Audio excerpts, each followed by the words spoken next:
Hey everybody, welcome. If you're tuning into this video, thank you for your interest. I'm going to share a video of my 1971 FLHP Harley Davidson police bike. It is original police bike, not original paint. I'll go over that in a second.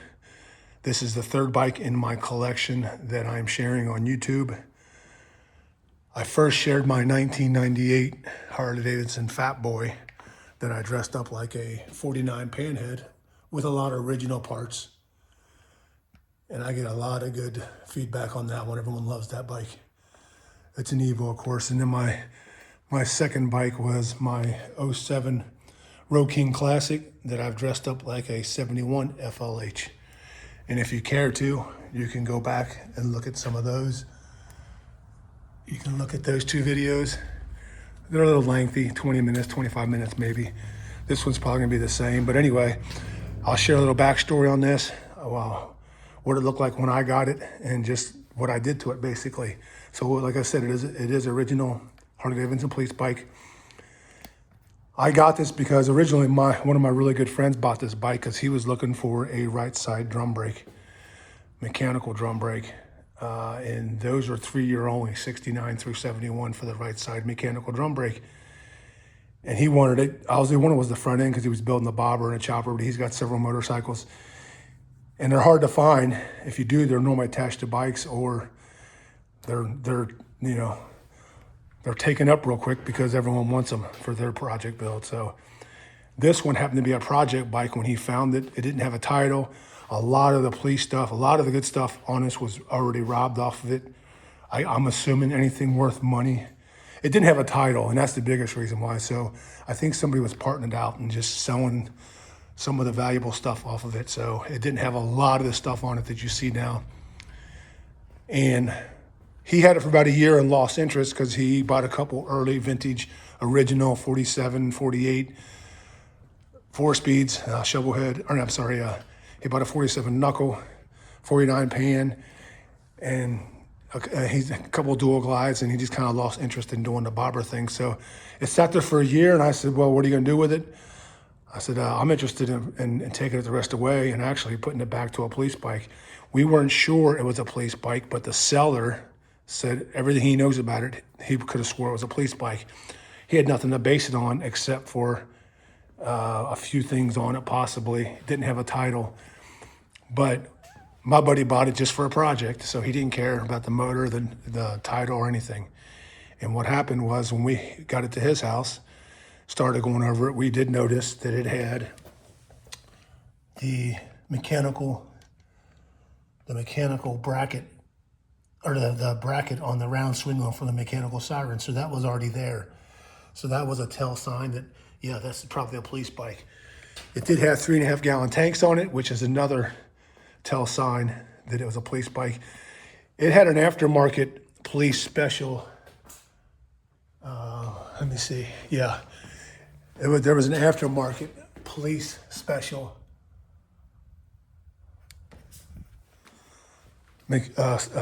speedometer on it. I found the original, obviously. So, but anyway, that was a tell sign. 3.5 gallon tanks would have been on police bikes because they had to make room for the frame mounted shifter that goes next to the tank, and you needed 3.5 gallon tanks for that. Although Panhead, I think 65 was the only year they had 5.5 gallon tanks, and they had a police shifter optional with the rocker clutch on it. So, but that was another tell sign. And then also what I noticed is, if you can see this, I got two little hot toppers up here they're filling two holes that are perfectly placed, symmetrical, and perfectly distanced to each other.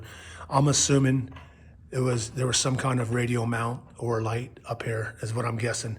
That really, I can't tell nothing, but that was just another thing that Mike told us. But it did have the original 2 passing lamps on it that were the guide lights. And when we hooked the battery up, they pulsated when you turn the switch on back and forth.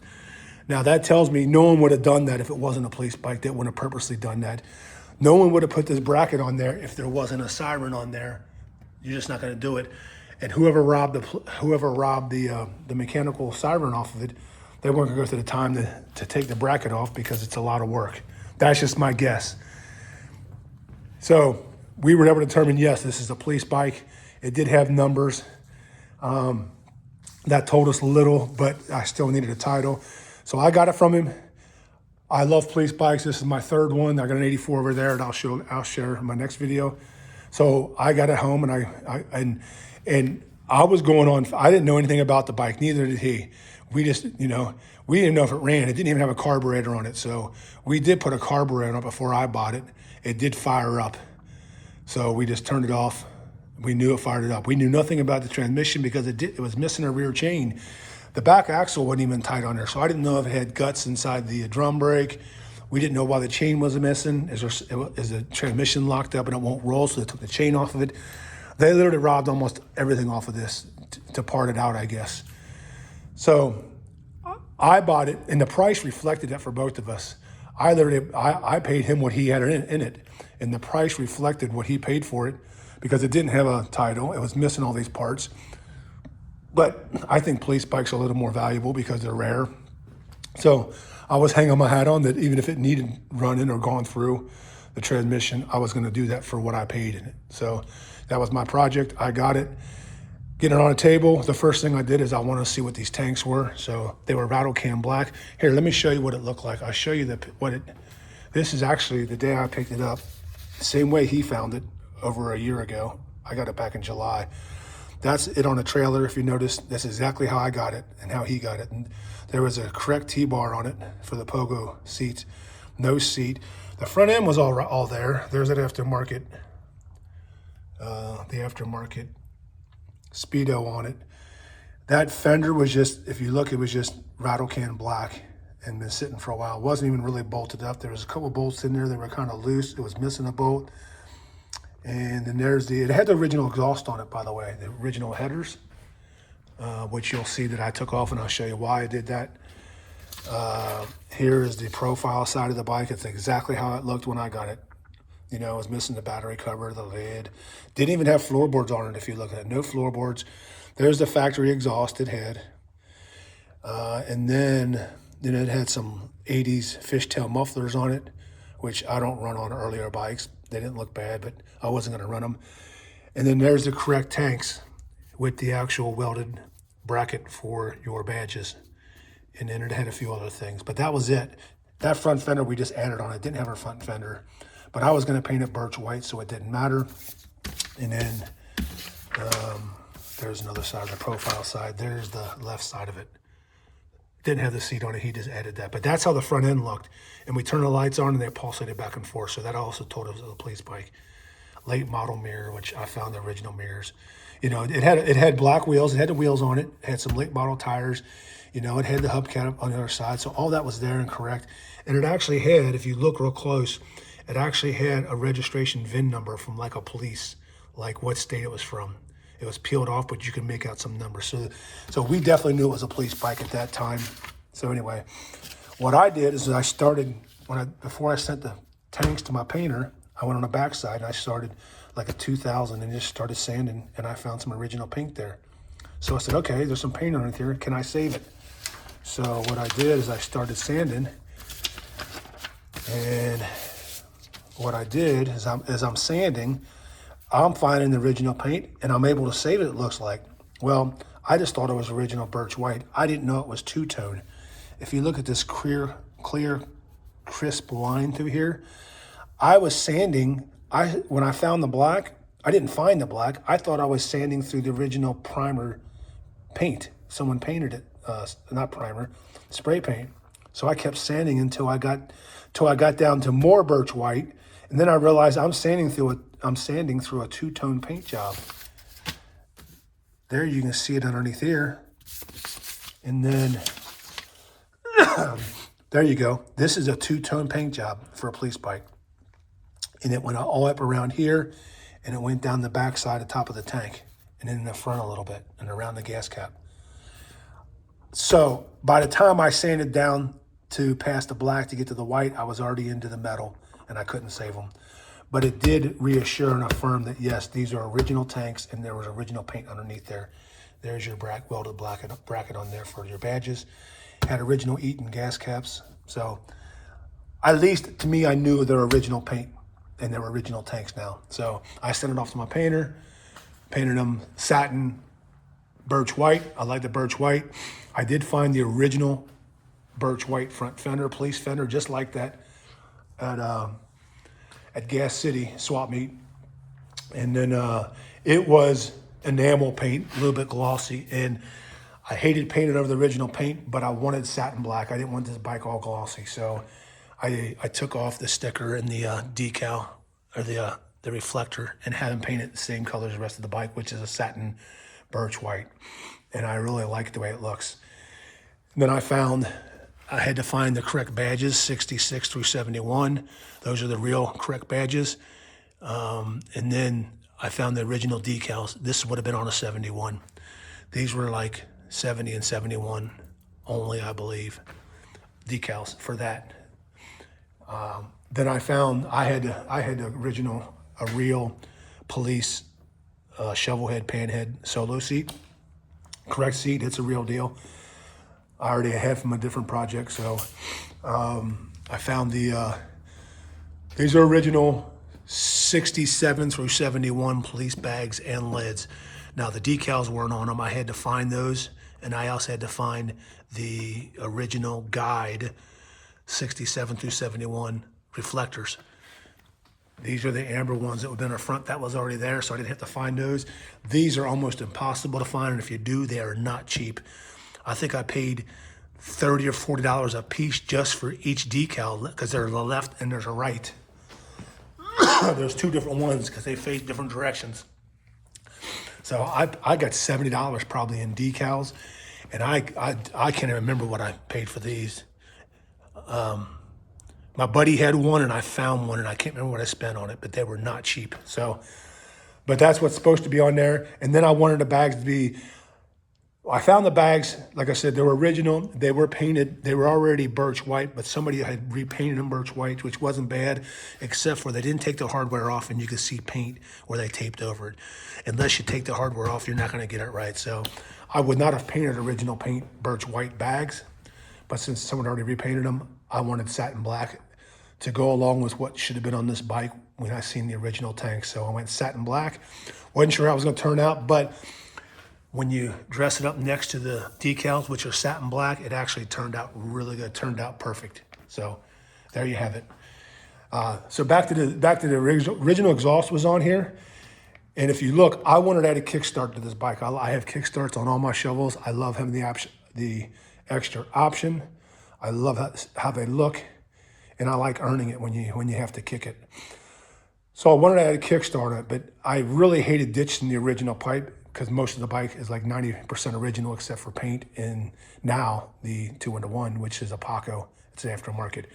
But what I had to do is I had to ditch the exhaust anyway, because your mechanical siren that placed right here, your crossover header that goes to your muffler in the back, will not run. You can't run the siren with that because it all goes right through it. And I do have the mechanical siren. I just haven't put it on yet. And actually, if you look, there's the correct siren right there. But this is what it's going to look like. It'll look like that. Now, if I had the correct muffler going through here, it wouldn't have fit. So that's why most police, there's your linkage that goes through your inspection cover. That's why most police bikes have a 2-in-1 on them, so you can run a mechanical siren, especially the earlier ones. So that's why I ditched the pipes, the headers, and I have them. I still have them. I had the original mufflers that go on them too, and I hated ditching them, but I also like the kicker. Actually, you can see on here, if I can, where's the other picture? So yeah, if you know anything about them, this original exhaust goes through the transmission cover, so you could not use these with a kickstart. The earlier 69 down to 66, they had a squish pipe that went through the frame, and these are in a different location. You can run a kicker. You can't do it on a cone shovel. So I had to replace it anyway. I like a 2-in-1. They're more simple. They look better, I think. You don't have the extra plumbing going across and all the heat gathering behind the motor and on the other side, so cleans it up. And they sound really good. And I found a cigar muffler, which most police bikes would have had on them. So I wanted to keep that simple and short, and that's what I did. So I found the pursuit light, you know, and your strobe light, your extendable strobe light here, which all works. I had to remove this passing lamp because with the strobe light here, that light won't fit in there. I just kept the bracket on because it holds my wire, and there was some spacing stuff already going on, so I just kept it the way it is. That wasn't a deal breaker for me. And of course, someone had painted the wheels black. My research shows me that Harley never painted black wheels, especially the spokes. A lot of people just painted them black. So, but they got the right look, and that was already like that. So I put new Shinkos on them, 270 Shinkos. I love that vintage look. And the kicker cover is original. I think the pedal is aftermarket, but everything else is real on that. I put a CV carburetor in it. Didn't have a carburetor on it. I put the CV carb on it, and I was able to maintain an internal throttle sleeve inside the handlebars to retain all this. So, you know, unless you look close enough, you'll see, you know, that that's not a Bendix carburetor, which should have been on it. And then, of course, I fabricated a bracket and actually made the air cover cleaner and insert work on this, which is supposed to be on there. You know, and your points cover, FLH, supposed to be on there. Added the floorboards. I added the engine guard. And then, of course, the bag guards. I wasn't going to run the bag guards at first. I was thinking about keeping it narrow and cleaned up because I had 3.5 gallon tanks. But once I put the bags on, it would just look naked. And I already had the bag brackets. So when I put them on, I said, yeah, they belong there. So that was my opinion. So they look good and they're purposeful. They protect the bags. So, and then real quickly, lastly, a couple things. Anyone knows anything about Cincinnati, Ohio? Tennessee Avenue was the Harley Davidson main one in Cincinnati, and it was here forever. It was a staple here in Cincinnati. It's where I bought my first Harley from back in the 80s, and then or early 90s, whatever it was. Well, Ray Conkler was a staple there at that Tennessee, like in service and sales. And that sticker would come on your bikes. And my buddy, that decal, my buddy had a couple of those, so I thought I'd fly that. Anyone that knows anything about it. I'm from Cincinnati originally, so that's where I bought my first Harley, so I put that on there. And then, you know, I found the floorboards, everything else. And when I first got it fired up, I was so excited that, you know, it ran, put a chain on it, went through all the gears, everything worked, and it runs great. It truly does. So I think that's getting close to wrapping it up. I will start this bike. I've got it dialed in pretty good since I told you I found the original speedometer, or not the original, yeah, not to the bike, but original speedometer is supposed to be on here, please. And I had Reed from Texas. He went through it and serviced it. And it's got the mechanical stop switch over here, which I got to find the lever that goes up here. So if you're trying to get someone for speeding, you can stop it and it'll stay stopped until you reset it. Oh, no, so the big thing I wanted to show everybody, the radio. So everyone loves this radio. It looks great. It's got the CB on it.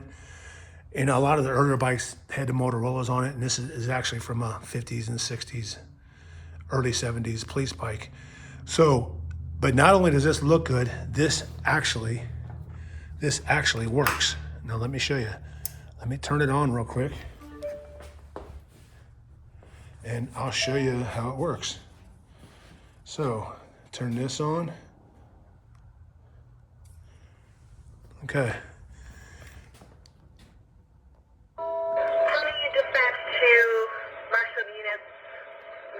County units, prepare to copy ATL, Marathon County. ATL for Marathon County. It's going to be for a suspect in a stabbing in the town of Cleveland. Turn some lights on.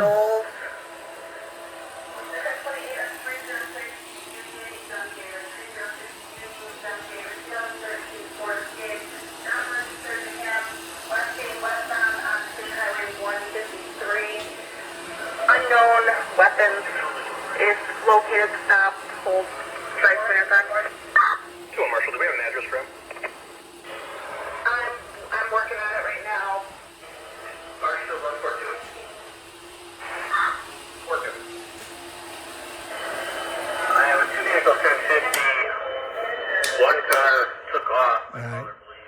So that's a workable Motorola. He's in the middle of the road, unable to move. So when I'm showing this bike and you turn this radio on, it just really brings it home when they see original police bike. And now the radio is a really attention grabber, and everyone wants to know, well, how do you get it to work? How do you have service to it? Well, obviously it's what I did is I'm scanning it through my phone. It's a Bluetooth. All I did was buy a Bluetooth magnifier amplifier, and I hit it right here in the corner of the radio. Fabricated a few holes along with a hole for the microphone to go through, and I added the switch, of course, for my light up there to make it easy access. And now I just Bluetooth YouTube old police scanners from the 70s and 80s, and I just Bluetooth it to the phone. I could play music, I could run my phone through here, what I wanted to do. That's how I got that to work. And everyone, some people guess it, but some people are like, are you really how do you have service to that? So I've seen a few of these done. I've never knew how they did it. I never heard them run. I did see one video of a guy on a 50 panhead, and he displayed it with that running. So I knew it could be done. I've got another one that I just did recently with a receiver. Did the same thing to it. And I'll show you this 84 in my next video. This one I hooked up the receiver too. If you look real close, I got the same. I'm not gonna turn this on because I just did the other one. But here's your receiver that the microphone goes into like this. And then of course your squawk box is hooked up to this. I like it because I had the blue and red lights, so that if for some reason they're running, I can tell they're running in case I accidentally flick the switch on. But I'll show this bike in my next video. This one I did first, and then, so if you're interested in doing this, first thing I do is find the squawk box, which they're not easy to find. If you do, they're not cheap. I've had several of them. When I find them for a good price, I buy them. I just found another one there, and I just did another one for another project, possibly, or I don't know. It's there if I need it. I just like it and I'm running. So that's how I did that. Everyone kind of likes that. So, and it's supposed to be on the bike. I had to make myself a bracket. Typically that's where they would have been. So anyway, that's how I did that. So lastly, let me get rid of my phone here. Let me fire this up for you. This has been started in a few days. We'll see.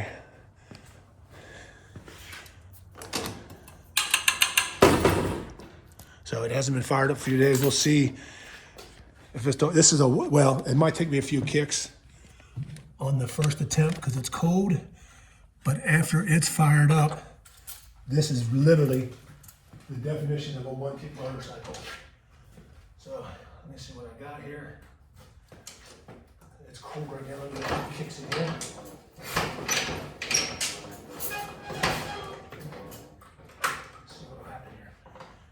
Fuel in there.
Now, when it's warm, This is the definition of a one-kick only motorcycle.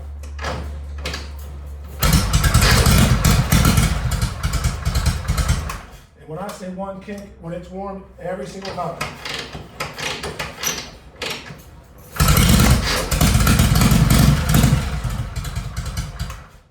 And one more time for good measure.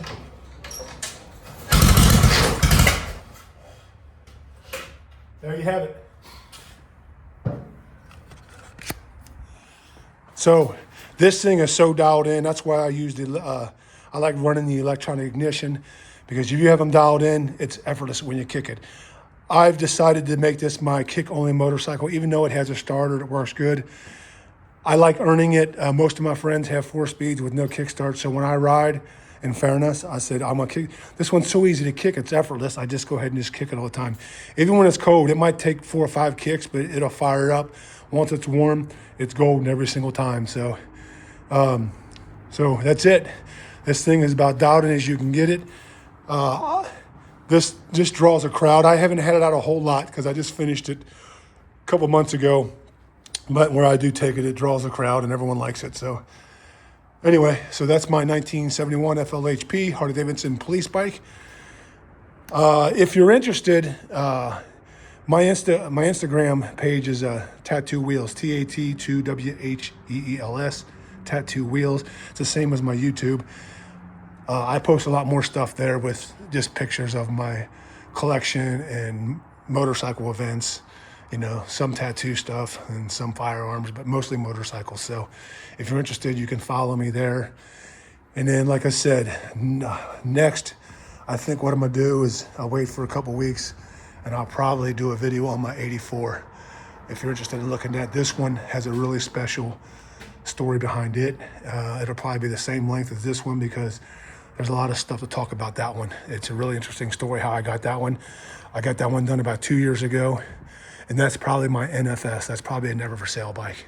And you'll find out when I share the video. So anyway, I appreciate you guys staying to the end, tuning in. If you like this video, like I said, my last bike after the 84 will be my original 72. And I'll share that one. That one's kind of simple, but it's just all original and it's pretty cool. So once again, I do appreciate you guys tuning in, and thank you for your interest. Until then, ride safe, guys.